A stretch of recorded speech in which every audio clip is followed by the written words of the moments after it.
create, relate, erase the hate. Our memories, these things we make. Each stitch we take our time. We take each word, we make them rhyme. We on, we off, these flaws we fraud. To mend this all, to walk the dog. We tune, we zoom, the room, the loom, the birds, the boughs, the stars, the moon. Hey guys, welcome to Stitching It. My name is Stephanie and this is going to be the first floss tube update that I have done on my channel all year long. And what is the day today? It is July 4th, 2023. So it is more than halfway through the year and I have been, like I said, neglecting my YouTube channel. And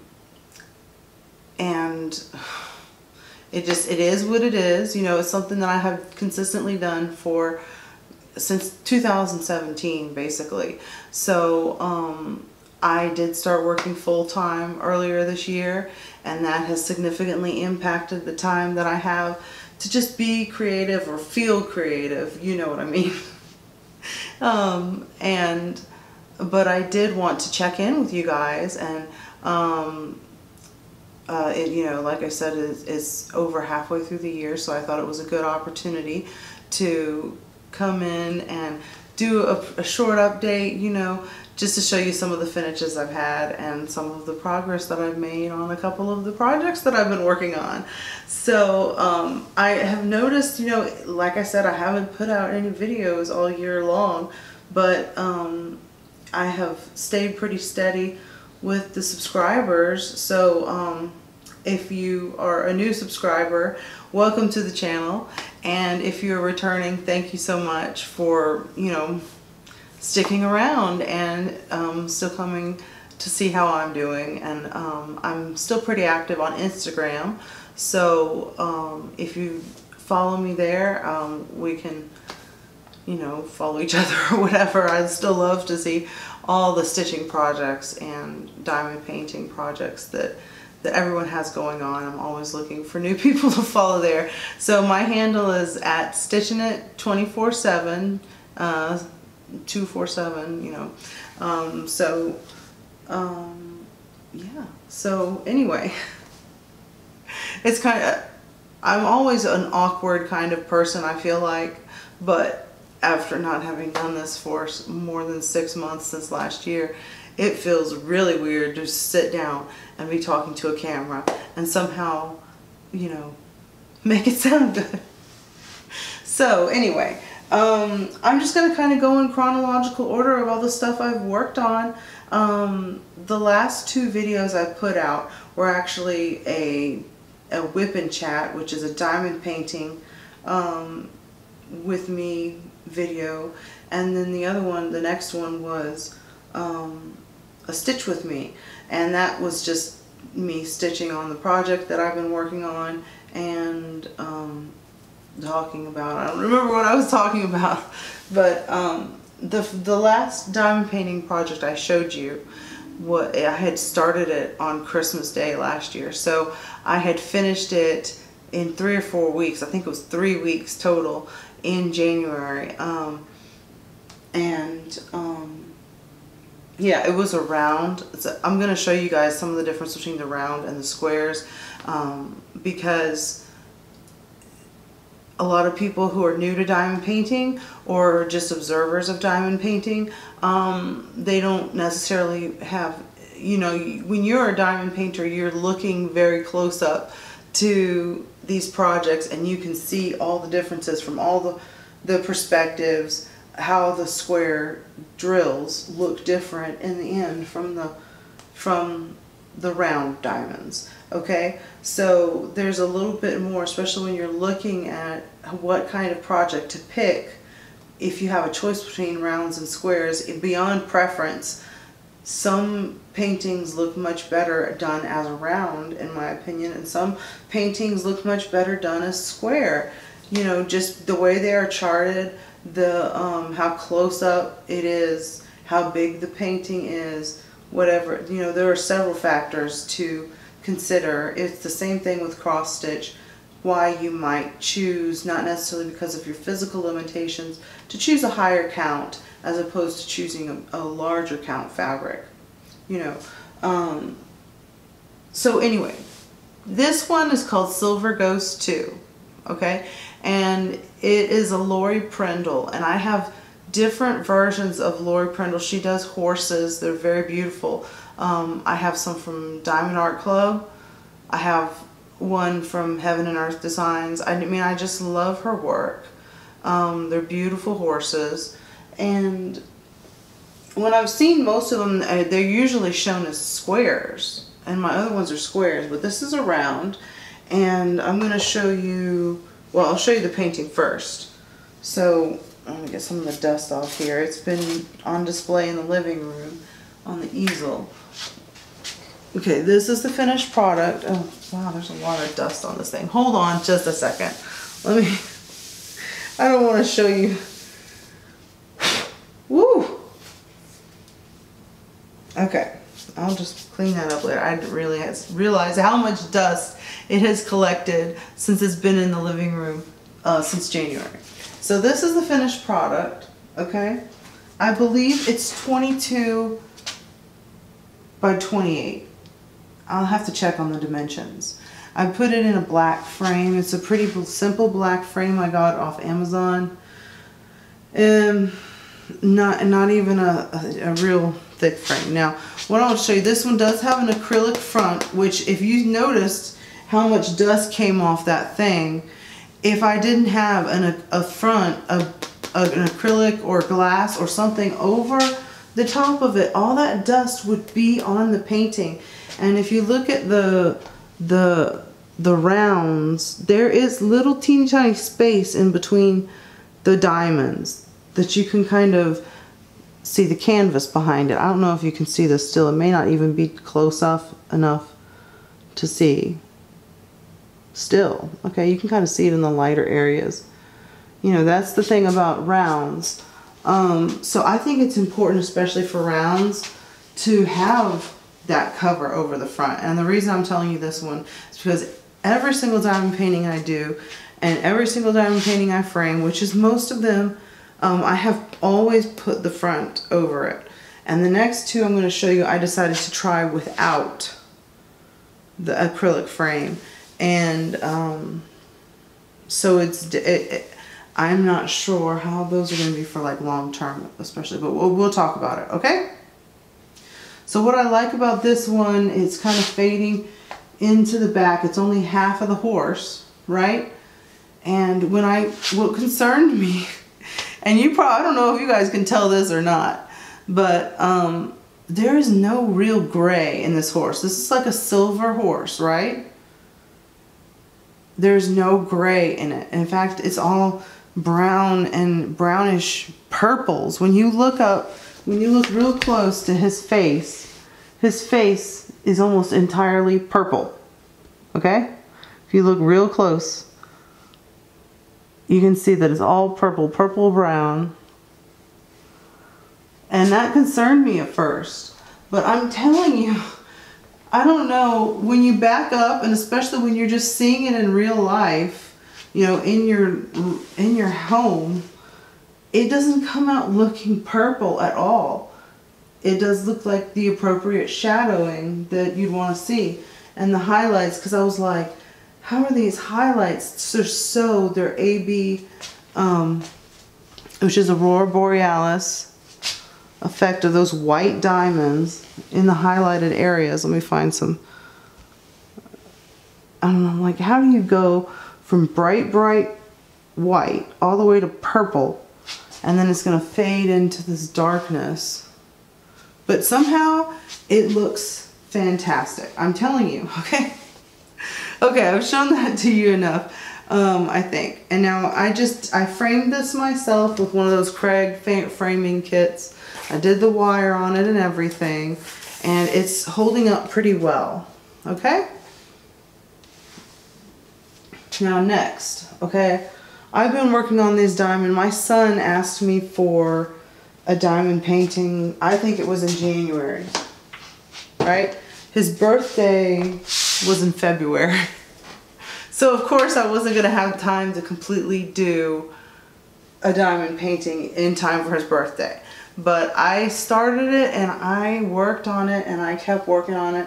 And somewhere along the way, because he asked for a Joker painting, you know, from Batman. And I got one from Diamond Art Club that is called the Crown Prince of Crime, okay?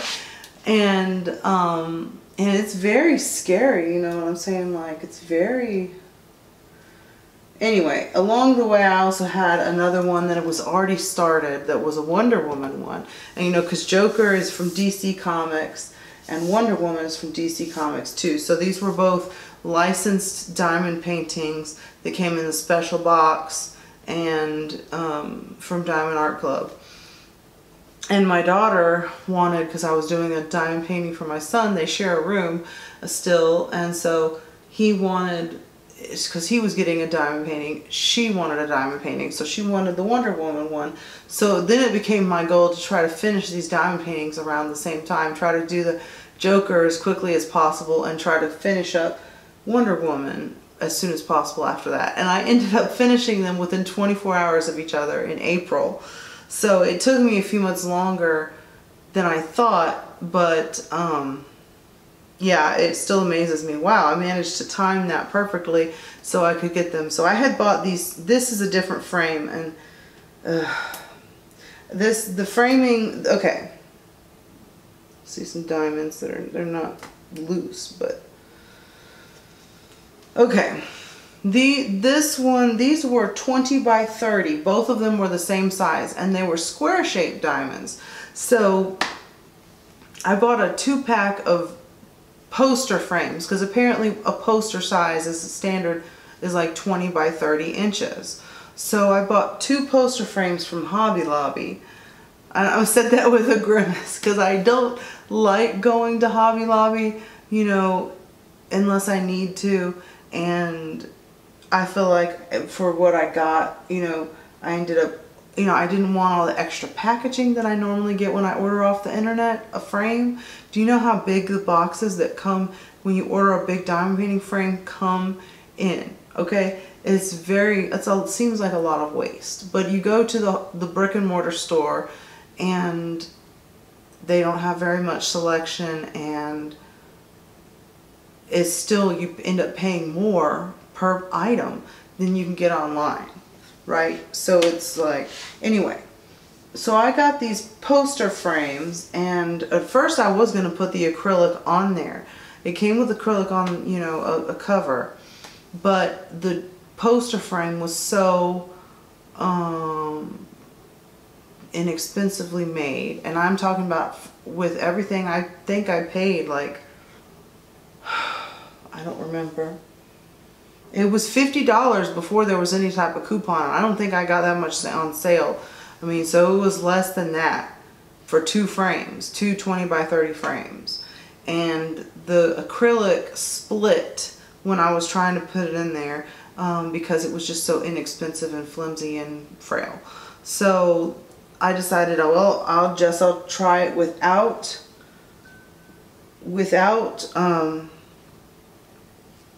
the cover on it, just to see how it is, because when you're looking at those things with the cover on it, that's the thing about it, it does inhibit the shine and the sparkle, and it detracts from it a little bit. And especially with cheap acrylic, it can look like warped a little bit, wavy somehow.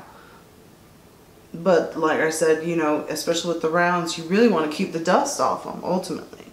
So, and not everything, yeah. See, I can see either this was, okay, I see some dog hairs that are like sticking out of the diamonds at this point. So anyway, I decided to try them without the cover this time. And another thing is it didn't come with the proper way to hang a wire on it, and I'm tired of poking nails, so I decided to try not contact strips, those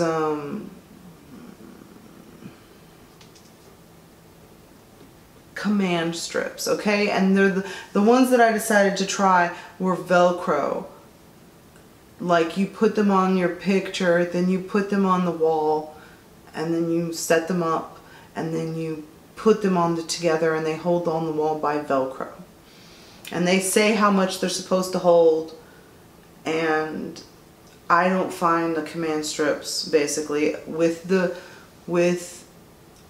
experience I've had with command strips before, unless you're hanging up more than a stocking on the mantle that doesn't have anything in it, you know what I mean, during holiday times, I don't find these command strips to be good at all for holding up pictures, okay? Because both of them fell off the wall within 24 to 48 hours. Fell off the wall.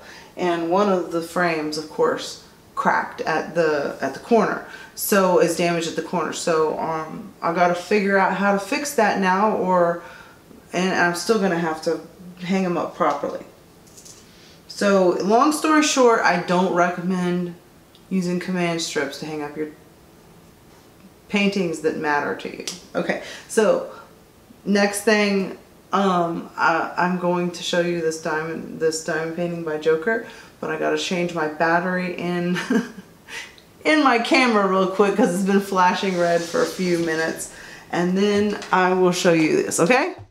Okay, I'm back.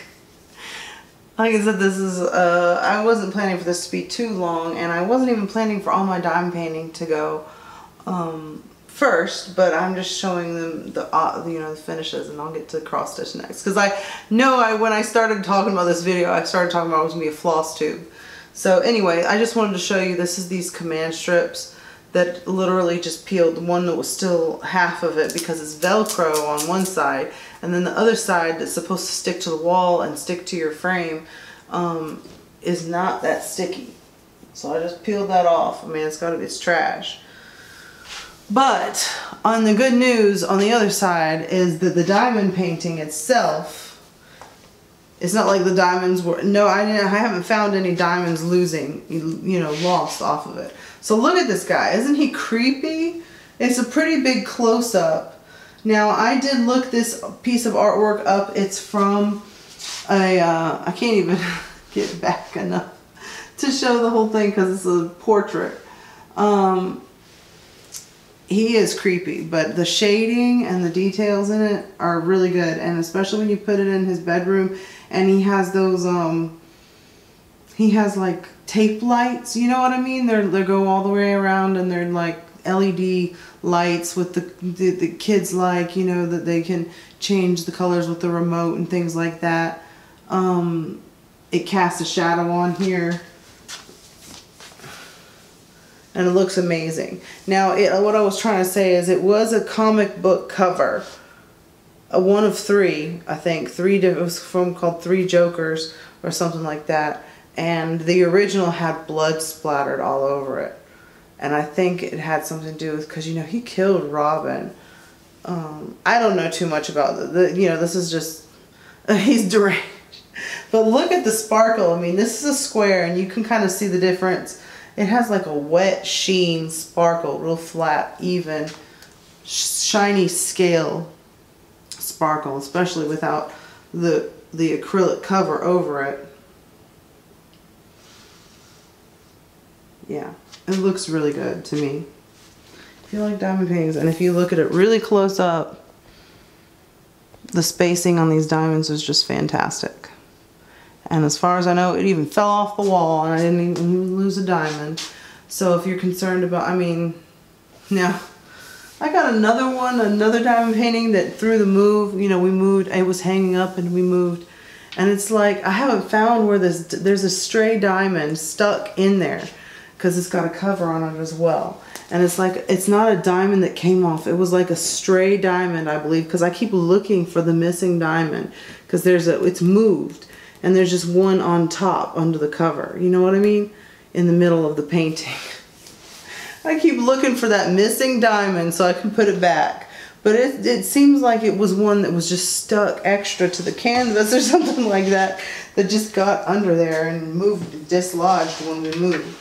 Okay, so obviously I'm not going to be able to hold both of them up at the same time, but they're the same size. And like when I said this one This is Wonder Woman, and I love her so much. I started it last year. Now, when this one fell off the wall, the bottom of it cracked. Okay, this frame right here. So I'm gonna have to, it's separated. So it's threatening to come out.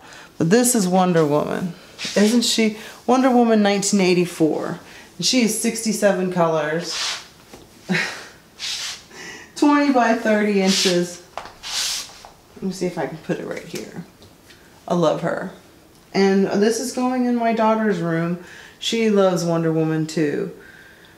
And I've loved Wonder Woman since the 80s as well. I think I'm going to try to put up a picture even in a Wonder Woman outfit I had. It was actually pajamas.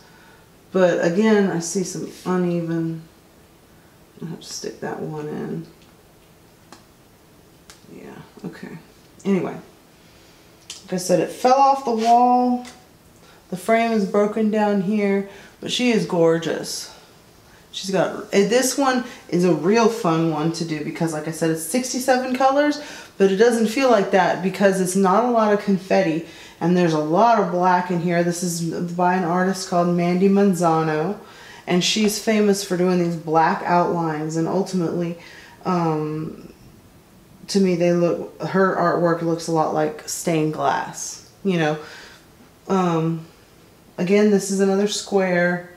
There's no front on no acrylic, and it sparkles a lot more, but I'm concerned again how the dust is going to handle over time. But I've got to hang these up with the good old, I don't know if I'm going to end up putting a wire on the back or I'm just going to try to put nails where these things go, but really I think I'm going to try to put on putting fresh D-rings on these poster frames because otherwise this is really just poor construction, cheap, flimsy construction. These things are right on the backing. It's got this stiff, it's better than cardboard. I mean, those other ones that I do only have cardboard backing. But I'm afraid if you put it up by this, that it's just going to like pull it out. That it's not going to be on the frame. See, this is, again, where I had tried the command strips at the top. They just come off like that. How is that? And then this has been on there for weeks. So, I mean, how is that going to hold your painting up? And this is something I've seen that other people have said about that too. Not just cross-stitch people, normal people who just try command strips with regular paintings that are important to them. So I think I need to put some D-rings further down and string a wire on it first. I think that's what I need to do. Okay. So those are all my diamond paintings that I finished. See, I mean, like, you see that gap in there? This frame is just real cheap. That other one that I got from Amazon, none of the other ones I got from Amazon do that. Most of the mine that I bought are from Craig Frames on Amazon, but there's been other random just places that had the style and the price that I wanted, and very disappointed. It's one more reason not to go to Hobby Lobby, except that it's so close and convenient and everything else. I mean, I don't know if Amazon is any better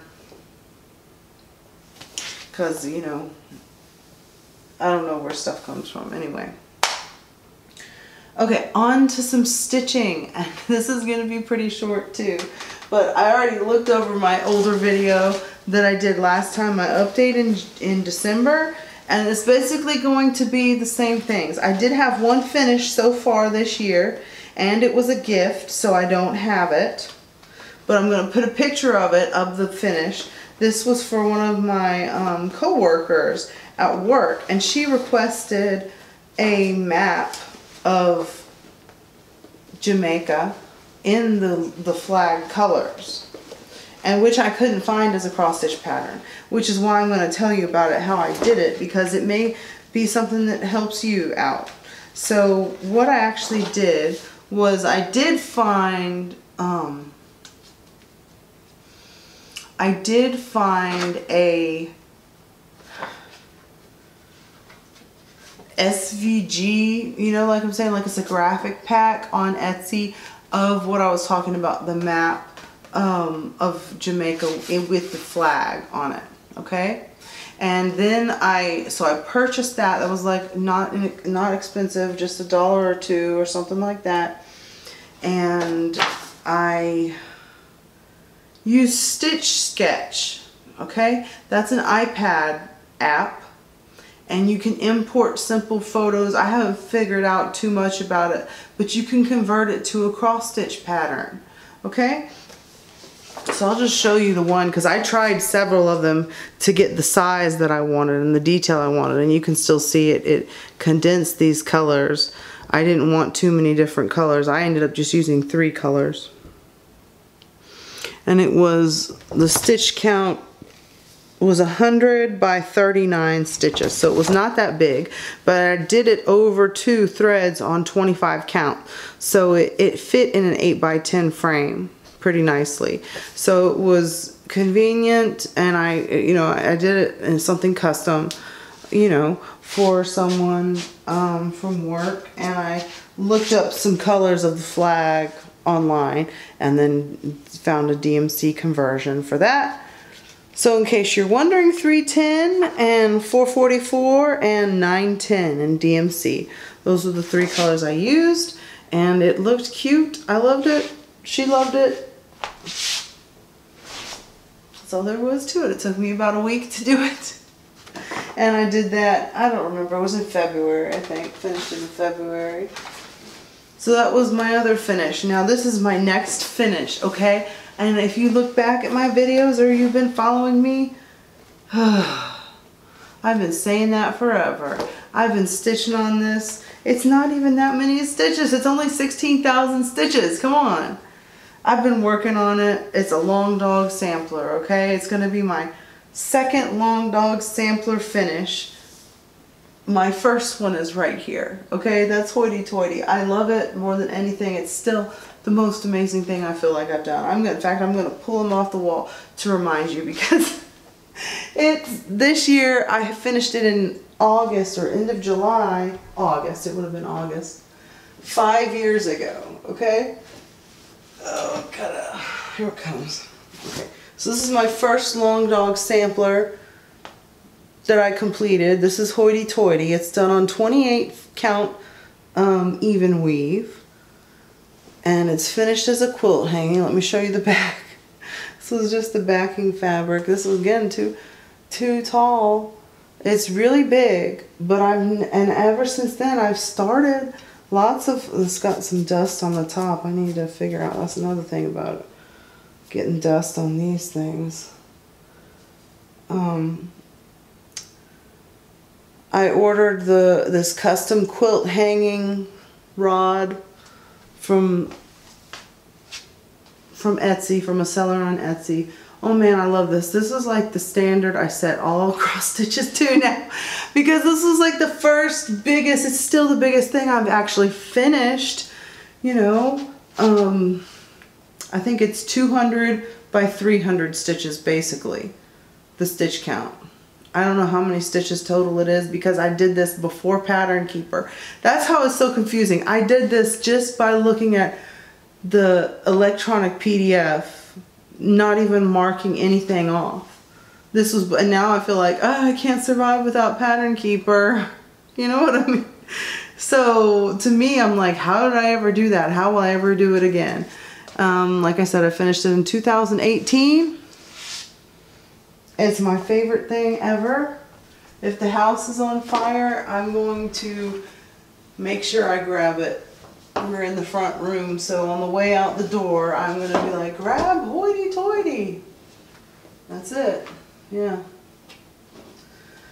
And sometimes I wonder, I'm like, will I ever do anything that big or amazing again? What's wrong with me? Why can't I do it? Well, this is it, but on a smaller scale. Isn't it adorable? Live and let live. It's another long dog sampler. And I'm like 85% done. So I'm coming down, I'm around the corner, I'm coming down the track, I'm gonna be there. I'm gonna do it. I've got the bug, okay? It's stitched 2022 in there. I had to do it for the spacing, but the 3, I'm gonna change it to a 2023 just because I have to. For my mind, I have to, like, it has to be the finished year. And it's already July. So I'm gonna switch this to a 3. It's not gonna affect the spacing anyway. This is on 36 count linen. Murmur from Picture This Plus. I say that all the time. It's a gorgeous color when you've got the right, you know, color palette with it. I've got another piece of something, another project on it, and it just is perfect for like skin tones too. I've got this little girl from Southern Roots on who I called I Love My Kitty. She's squeezing her kitty and it looks so cute. Anyway, I gotta get that one out again. I got so many projects. We're not gonna talk about that right now. I just wanna talk about, I want this framed. I have a couple of other, I have a needlepoint button from my grandmother's that I think has similar colors in it. If you look at the bright green, and then some of the, there's not really red in here. It's a fuchsia color, I guess, the darkest. But I'm gonna try to get it framed the same way as I have this other needlepoint from hers because the colors are similar. Okay, and I've loved the sentiment, live and let live. Yes, let's just do that, okay? Why can we not do that? Just let people live. Okay. So, I'm holding this up for the 50th time, it feels like, on this channel. Next time you see it, it's gonna be finished. It is gonna be finished. I probably said that last time, but I mean, I really wish I could have finished it before this this update, but I was just like, if I don't do it today, I'm not gonna have time to do it till next week, and who knows if I'm gonna feel like doing it, you know? Okay, so the next one, this is something, this is more planned. It's not even my stitching, okay? But I gotta do it. This is what I'm planning to keep my stitching bug going and jump onto this. This is actually one of my friends, one of my best stitchy friends, Misty, she sent me, okay, she really listens to me sometimes, even when I'm not even like, I guess halfway serious. I mean, you know, like just serious. I'm just saying stuff to her sometimes. And anyway, we were going to do this as a sal. It's a temperature calendar sal for this year by Sapphire Mountain Hand. I don't remember. Anyway, I was having like a rough time in the beginning of the year finding the will to stitch on or something, and she got this thing going for me. She really started it and did it the border in the way that the color that I wanted it and everything. Let me show you what this is.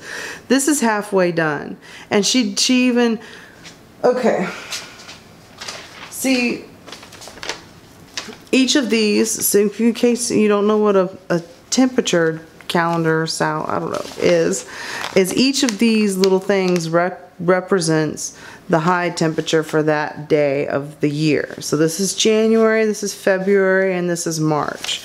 Okay, and so I printed it out and everything for the colors on one side, the ranges.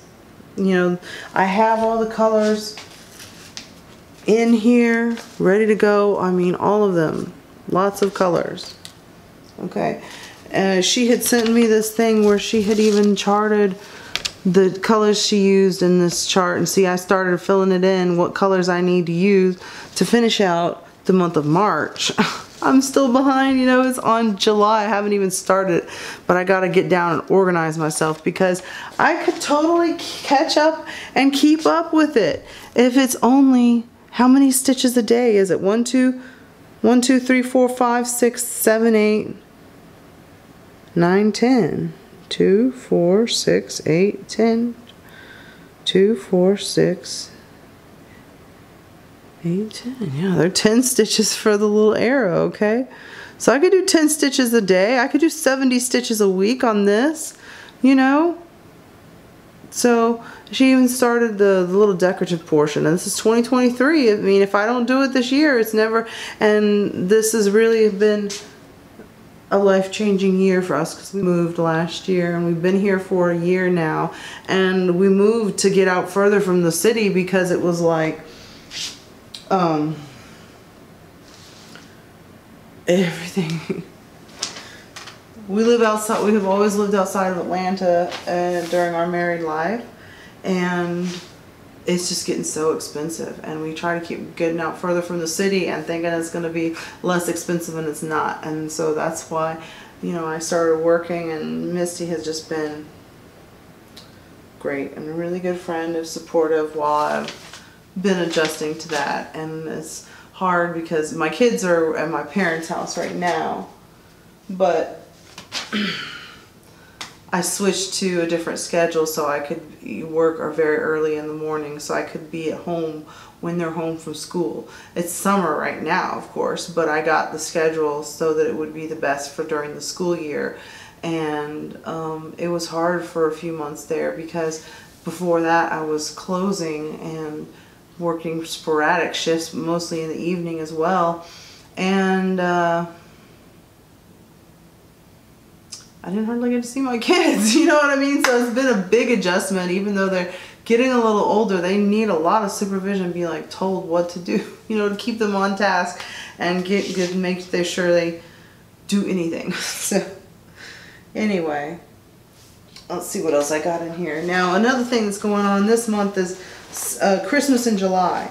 And I thought I would go ahead and show you guys this one because I might try to get back on this one to finish it because I've made progress since the last time I showed it to you in like December. And this was Bethlehem by Diane Arthurs. Okay, if you remember, it's 42 stitches high, but it's 282 stitches long, so it's very long and narrow. I'm doing it on 40 count linen and mystery silk from HDF. And let me just show you where I'm at because I'm getting pretty close to one side. I started in the middle, sort of went out from there, and this is the whole town of Bethlehem. There's a palm tree right here, and I'll finish up this side and then go to the other side where the actual little stable with Mary, Joseph, and baby Jesus is. So I like this. It was really fun to do, like I said, on 40 count with one strand of silk. Perfect coverage, looks great. I'm gonna mount it on a board when it's done. Like, I don't want to frame it. I want to, you know, put this on long and then somehow fix it to a board. That's not very specific, but we'll see. Maybe put some like olive branches or something with it, or who knows. We'll see. But my first goal after I finish Live and Let Live as soon as possible is to get going on my temperature sound, try to catch myself up with that. And then yeah, because it's only 70 stitches a week. So that's basically 280 stitches or 300 stitches a month.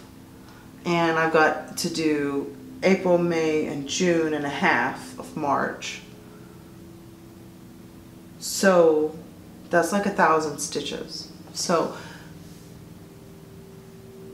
I mean, I can catch up. I can catch up. And then I was looking at my Christmas projects because Christmas in July, I mean, and it's Christmas in July as well. I mean, I've noticed that Diana has been keeping that going as well. So, and I've got some good Christmas projects that are just waiting on me too. So, we'll see how that goes. I don't usually get in the Christmas spirit like in July, but I've got some choices. So, anyway, I think that's all I wanted to show you guys today. I hope you enjoyed the chat. You know, it was just kind of me rambling and trying to show you. I didn't show you exactly the difference between under acrylic and not under acrylic. I don't know if you could tell that. I'm looking forward to trying to watch it back and see if I can see the difference or see the best way to frame, you know, inexpensively. You know what I mean? That's always like of concern. for everybody. Every crafter who's putting stuff on the walls, right? Okay, so I hope you guys are doing good. Let me know in the comments how you are, and yeah, I hope that I will be back sooner rather than later to see how you guys are doing, and I hope you have a wonderful rest of your summer. In case I don't see you before it gets, you know, man, it's hot, but you know, I can't wait for this fall, basically. So, okay, all right, wrapping this up now. Like I said, I'm rusty, and I thank you for watching, and I'll see you guys later.